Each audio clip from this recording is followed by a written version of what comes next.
السلام علیکم ورحمۃ اللہ وبرکاتہ۔ الحمد للہ وکفی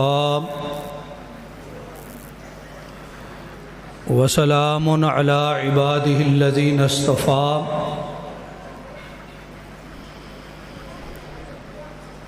قد قال اللہ تبارک وتعالی فی کلامہ المجید اعوذ باللہ من الشیطان الرجیم ونضع الموازین القسط لیوم القیامہ۔ وقال النبی صلی اللہ تبارک وتعالی علیہ وآلہ وسلم کلمتان حبیبتان الی الرحمن خفیفتان علی اللسان ثقیلتان فی المیزان سبحان اللہ وبحمدہ سبحان اللہ العظیم۔ سب تعریفیں اللہ رب العالمین کے لیے۔ درود شریف اللہ کے آخری نبی حضرت محمد مصطفیٰ صلی اللہ تبارک و تعالی علیہ وآلہ وسلم کی ذات گرامی پر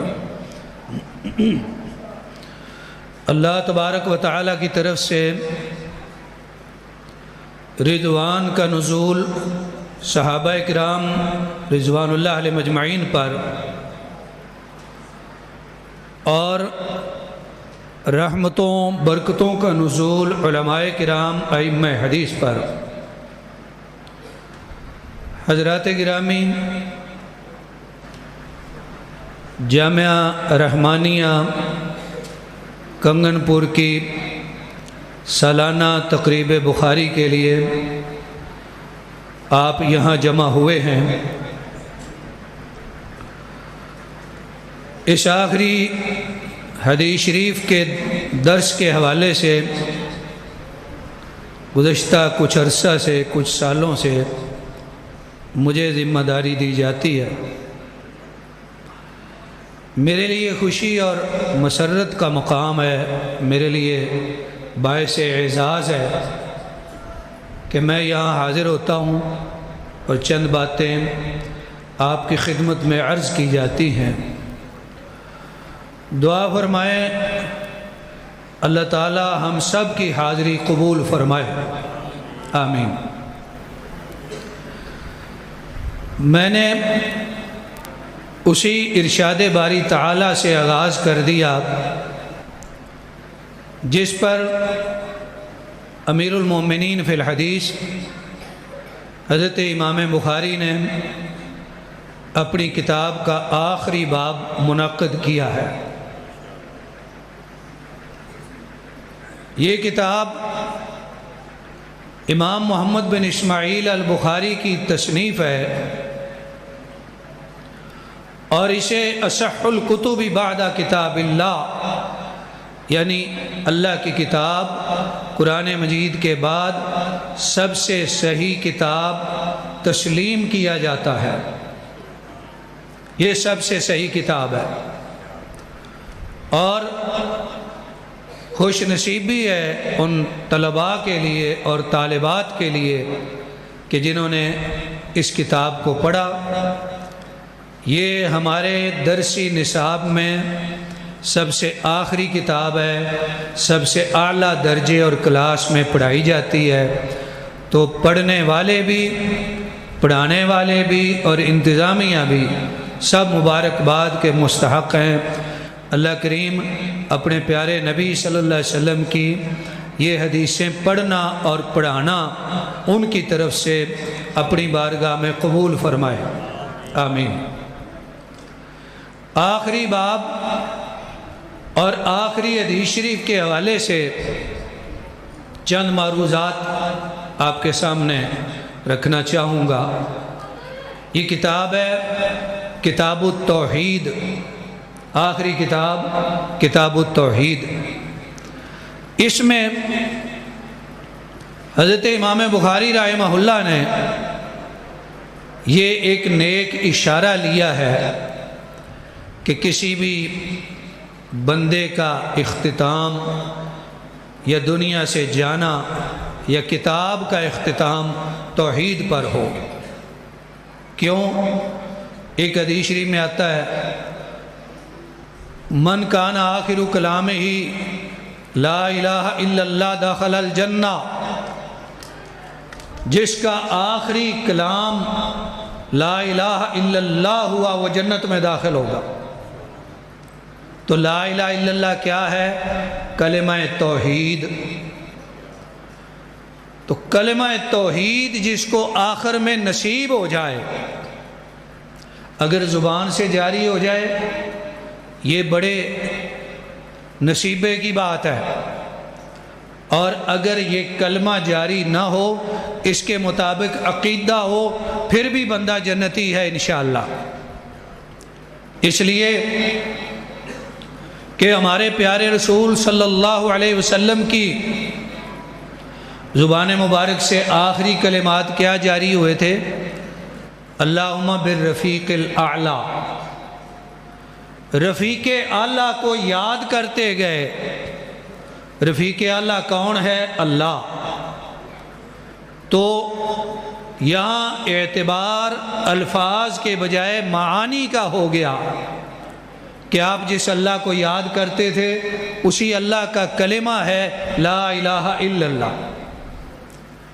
گویا یہ آپ کے آخری الفاظ جو ہیں اپنے مفہوم سے نکل آئے۔ باب قائم فرمایا باب قول اللہ، اللہ تعالیٰ کا فرمان ہے وَنَضَعُ الْمَوَازِينَ الْقِسْطَ لِيَوْمِ الْقِيَامَةِ، ہم قیامت کے دن کے لیے انصاف کے ترازو قائم کریں گے۔ لیوم القیامہ کا معنی ہے لحساب یوم القیامہ یا لأجل یوم القیامہ، یا بعض نے کہا لام بمانا فی یوم القیامہ، قیامت کے دن میں ہم انصاف کے ترازو قائم کریں گے۔ اس سے یہ بات یاد رکھنی چاہیے، ہمیں اپنا ایمان اور عقیدہ بنانا چاہیے کہ آخرت میں ترازو قائم ہوں گے، عمل تولے جائیں گے۔ اس لیے انسان کو اپنے میزان اور ترازو کے بارے میں فکر کرنی چاہیے۔ بہتر یہ ہے کہ اپنے پروردگار سے مانگ لے، دعا کر لے، بار بار کرے کہ یا اللہ مجھے بے حساب جنت میں جانے والوں میں شامل فرما، تو بے حساب چلا جائے گا۔ میزان تو لگے گا۔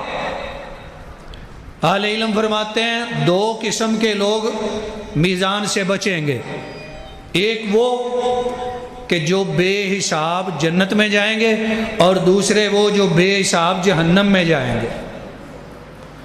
باقیوں کے لیے ترازو لگیں گے۔ اب قرآن پاک نے کئی مقامات پر ترازو کا لفظ جمع بولا ہے، یہاں بھی جمع آیا ہے۔ آیا ترازو زیادہ ہوں گے یا ایک ترازو ہوگا؟ اہل علم نے ترجیح اس بات کو دی ہے کہ ترازو ایک ہوگا۔ پھر سوال یہ آتا ہے کہ جمع کیوں آیا ہے؟ اس کا جواب یہ ہے کہ جمع افراد، اشخاص یا ان کے اعمال کے اعتبار سے ہے، اس لیے جمع۔ پھر بعض کے ہاں یہ اعتراض آتا ہے اتنے افراد اور اتنے اعمال، تو اللہ تعالیٰ کیسے ایک ترازو پہ سب کو تول لیں گے؟ اس کا جواب یہ ہے کہ اللہ تعالیٰ ہر چیز پر قادر ہے۔ اور دوسرا جواب یہ ہے کہ دنیا کے معاملات کی طرح آخرت کے معاملات کو نہیں سمجھا جا سکتا۔ آخرت کی کیفیتیں اور ہیں، دنیا کی اور ہیں، لہذا اللہ اس بات پر قادر ہے۔ معتزلہ وزن اعمال کے قائل نہیں تھے۔ معتزلہ کا اس دور میں بڑا عروج تھا جو دور حضرت امام بخاری کا دور ہے۔ اور امام بخاری رحمہ اللہ نے اپنی اس کتاب میں جو ابواب قائم کیے ہیں، خاص طور پہ ان ابواب میں امام صاحب نے کئی باطل فرقوں کا رد کیا ہے۔ یہاں پر آخر میں معتزلہ کا گویا رد ہے کہ وہ وزن اعمال کے قائل نہیں تھے، کہتے تھے جی عمل کیسے تو لے جائیں گے، عملوں کا کون سا جسم ہوتا ہے، عملوں کی کون سی کثیف حالت ہے، حیات ہے جسے تولا جا سکے۔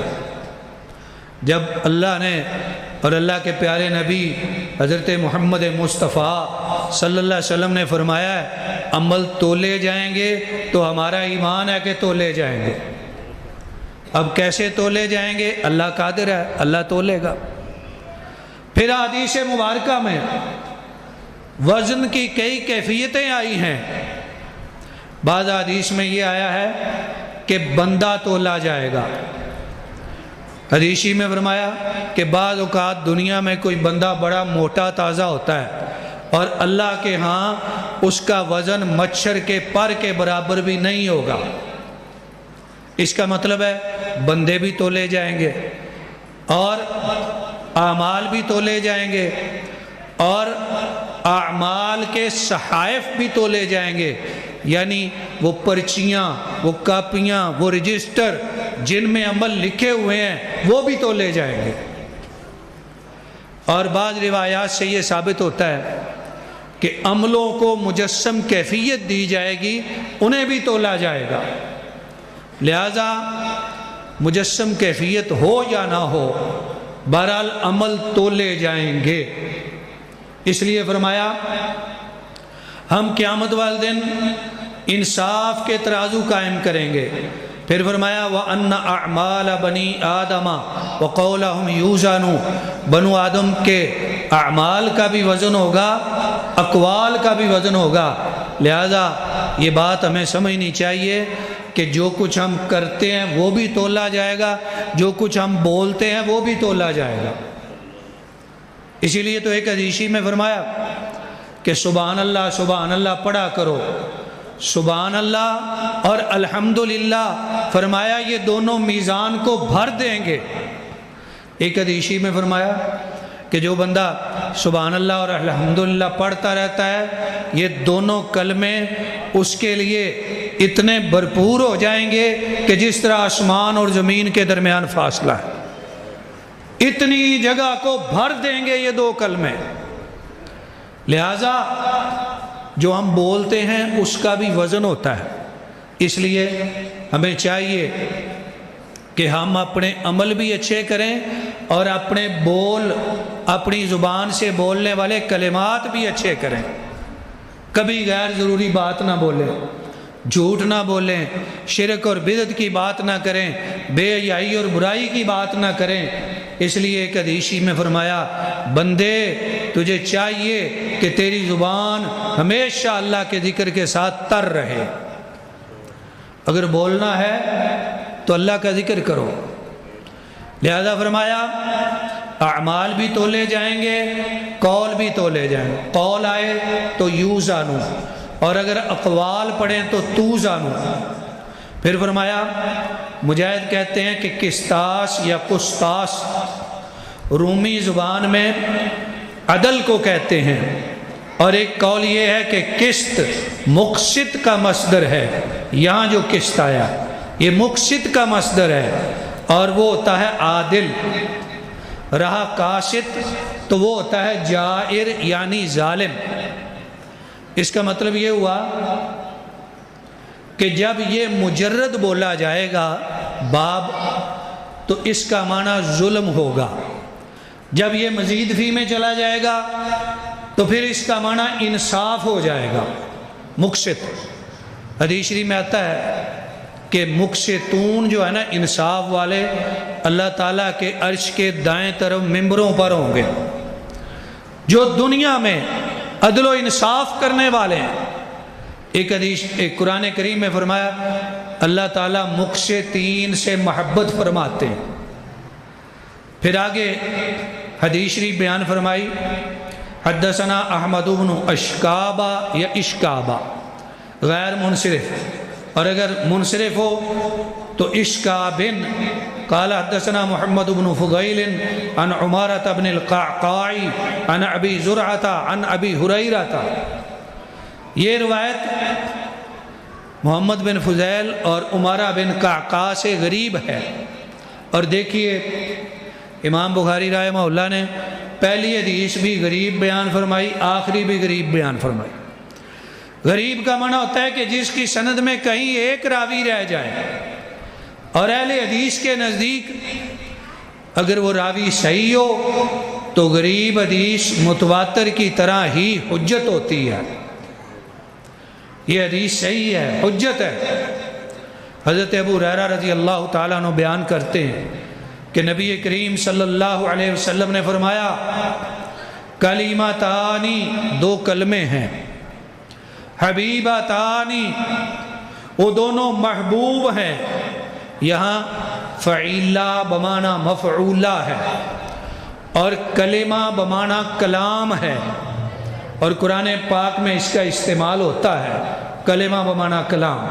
کلا انہا کلمہ ہوا قائلہا، فرمایا دو کلمے ہیں، حبیبتانی الی الرحمن، رحمان کو بڑے محبوب ہیں، خفیفتانی علی اللسان، زبان پر بہت ہلکے ہیں، ثقیلتانی فی المیزان، ترازو میں بہت بھاری ہیں۔ باب قائم کیا نا کہ ہم ترازو لگائیں گے، اس کا مطلب یہ ہوا کہ لوگوں ہم اپنے لیے ایسے کلمے بولیں، ایسے بول بولیں کہ جن سے ہمارا نیکیوں والا پلڑا روز قیامت بھاری ہو جائے۔ ان کلمات میں سے جو نیکیوں والے پلڑے کو بھاری کرتے ہیں یہ بھی ہیں۔ کلمات کیا ہیں؟ سبحان اللہ و بحمدہ، سبحان اللہ العظیم، بڑے پیارے کلمے۔ صحیح مسلم شریف کی حدیث میں آتا ہے کہ اللہ کے ہاں پسندیدہ کلمے ہیں وہ جو اللہ کے فرشتے پڑھتے ہیں۔ پھر فرمایا فرشتے پڑھتے ہیں سبحان اللہ ربی و بحمدہ، اور ایک حدیث شریف میں سبحان ربی و بحمدہ۔ تو اللہ کی تسبیح کے ساتھ تحمید کرنا، اس کا اللہ نے خود حکم فرمایا۔ اور ایک جگہ پہ خبریہ انداز، فسبحان اللہ حین تمسون و حین تصبحون، اور کئی جگہ پہ تسبیح حمد کے ساتھ۔ تسبیح کا معنی ہوتا ہے اللہ کو عیوب اور نقائص سے پاک قرار دینا، اس کو کہتے ہیں تخلیہ۔ اور حمد کا معنی ہے اللہ کی تعریفیں بیان کرنا، اس کو کہتے ہیں تہلیہ۔ اس میں تخلیہ اور تہلیہ پایا گیا۔ بعض اہل علم نے کہا کہ اللہ کی کچھ صفات وجودی ہوتی ہیں، کچھ عدمی ہوتی ہیں۔ سبحان اللہ جو ہے یہ عدمی ہے، اللہ کا کوئی شریک نہیں، اللہ میں کوئی نقص نہیں، اللہ میں کوئی عیب نہیں، یہ عدمی صفت ہے۔ باب حمدہ ہی یہ وجودی صفت ہے کہ اس کی حمد پائی جاتی ہے، وہ حمد والا ہے۔ بعض نے کہا کہ اللہ کی صفات جلال و اکرام دو طرح ہیں، لہٰذا سبحان اللہ صفت جلال ہے اور واب حمدہ ہی صفت اکرام ہے۔ تو یہ آخری حدیث شریف ہے صحیح بخاری شریف کی، جس کے ساتھ اس کتاب کی تکمیل ہوتی ہے۔ اور امام بخاری نے یہ کتاب ایسے نہیں لکھی، 16 سال میں یہ کتاب لکھی ہے، 16 سال میں، اور اس کا زیادہ حصہ انہوں نے مکہ اور مدینہ میں بیٹھ کے لکھا۔ ہر حدیث شریف لکھنے سے پہلے 2 رکعت پڑھتے، استخارہ کرتے، پھر حدیث شریف لکھتے۔ اور مروی ہے کہ کتاب کے ابواب انہوں نے مدینہ شریف میں، مسجد نبوی میں، نبی کریم صلی اللہ علیہ وسلم کے ممبر اور آپ کے حجرے کے درمیان جو جگہ ہے جسے روضۃ من ریاض الجنہ کہا جاتا ہے، وہاں بیٹھ کے ابواب لکھے۔ لہٰذا اس کتاب کو شہرت اور قبول کا وہ درجہ ملا قرآن پاک کے بعد جو کائنات میں کسی کتاب کو حاصل نہیں ہوا، اور حضرت امام بخاری رحمہ اللہ کی ذات اپنے اندر بڑی صفات کی حامل ہے۔ والد نے فوت ہوتے ہوئے کہا کہ میں نے اپنے پیچھے اپنے مال میں 1 روپیہ بھی حرام کا نہیں چھوڑا۔ حرام کا نہیں کہا بلکہ شبے والا کہا۔ ہمارے ہاں تو حلال و حرام کی تمیز بھی نہیں کی جاتی۔ حضرت امام کے والد نے فرمایا میں اپنے بچے کے لیے جو کچھ چھوڑ کے جا رہا ہوں اس میں 1 درہم بھی شبے والا نہیں ہے۔ رزق حلال جب اپنی اولاد کو ہم کھلائیں گے تو یقیناً اولادیں بھی نیک پیدا ہوں گی۔ اور وہ امام بخاری رحمہ اللہ کہ جن کے حافظے کو لوگوں نے کئی طرح سے آزمایا، کبھی بھی ان کے حافظے کی کمزوری کسی کے سامنے نہیں آئی۔ اللہ نے مالدار خاندان میں پیدا کیا، اس لیے سخاوت بڑی فرماتے، خود بھوکے رہ لیتے، دوسروں کی مدد فرماتے۔ یہ بھی حضرت امام بخاری کی صفات میں سے۔ پھر عبادت اور ریاضت کی کثرت، ذکر الہی کی کثرت، تلاوت قرآن کریم کی کثرت، معاشرتی رویے، ساتھیوں کے ساتھ اخلاق اور کردار کا عالم یہ ہے کہ فرمایا کرتے تھے کہ میں نے کبھی کسی کی غیبت نہیں کی۔ یہ بڑی باتیں ہیں، ہم میں سے کوئی نہیں کہہ سکتا کہ میرے مال میں 1 روپیہ بھی شبے کا نہیں۔ ہم میں سے کوئی نہیں کہہ سکتا کہ میں نے کبھی کسی کی غیبت نہیں کی۔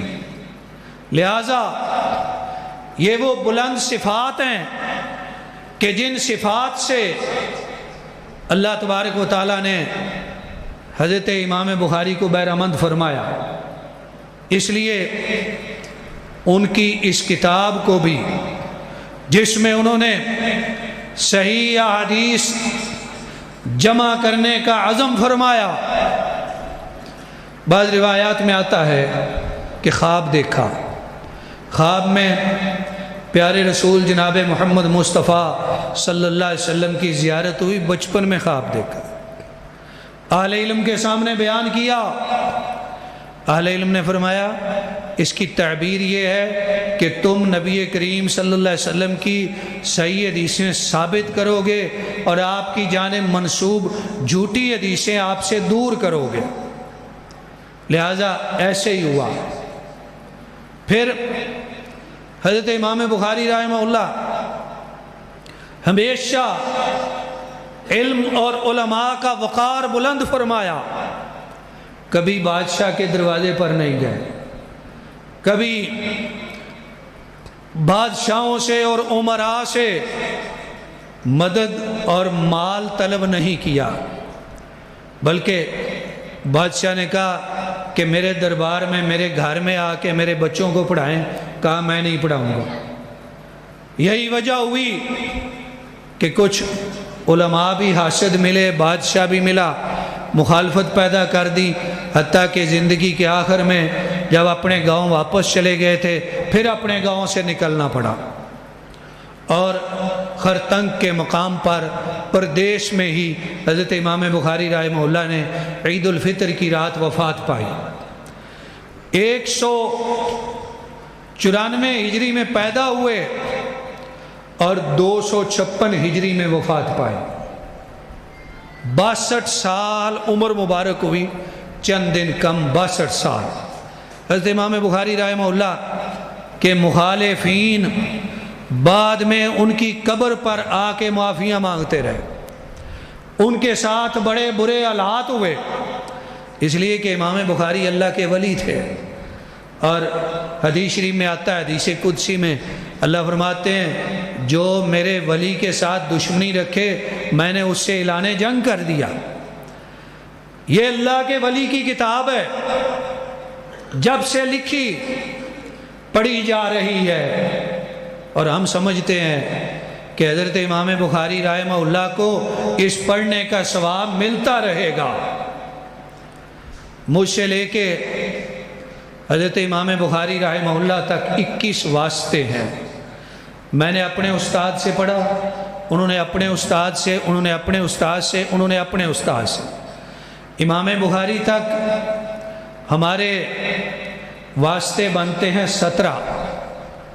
18واں واسطہ امام بخاری کا اپنا، پھر ان کے بعد 3 واسطے اور تبع تابعی، تابعی اور صحابی کے، اس طرح گویا 21 واسطے ہیں مجھ سے لے کر اس ہستی تک کہ جن کی حدیث ہم پڑھتے ہیں، یعنی پیارے نبی حضرت محمد مصطفیٰ صلی اللہ علیہ وسلم تک۔ اس لیے کہ یہ دین سند پر قائم ہے۔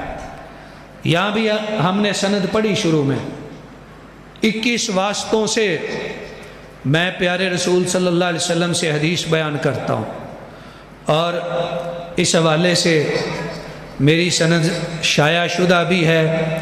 آج میں اپنی وہ سند عزیزم قاری خالد صادق صاحب کو دے کے جاؤں گا کہ وہ بھی میرے واسطے سے نبی کریم صلی اللہ علیہ وسلم سے حدیث شریف روایت کرنے والے بن جائیں گے۔ تو دعا فرمائیے اللہ تبارک و تعالی ہمیں اپنے پیارے نبی صلی اللہ علیہ وسلم کی حدیث شریف کی محبت نصیب فرمائے۔ اللہ تبارک و تعالی اس ادارے جامع رحمانیہ کا فیض عام فرمائے۔ اللہ تبارک و تعالی قاری محمد صادق صاحب اور ان کی بیٹوں کی محنتیں اپنی بارگاہ میں قبول فرمائے۔ جو بھی اساتذہ، انتظامیہ، معاونین، خرچ کرنے والے، پڑھنے والے، پڑھانے والے، طلبہ، طالبات، اللہ تعالیٰ سب کی محنتیں اپنی بارگاہ میں قبول فرمائے۔ آمین۔ وآخر دعوانا ان الحمدللہ رب العالمین۔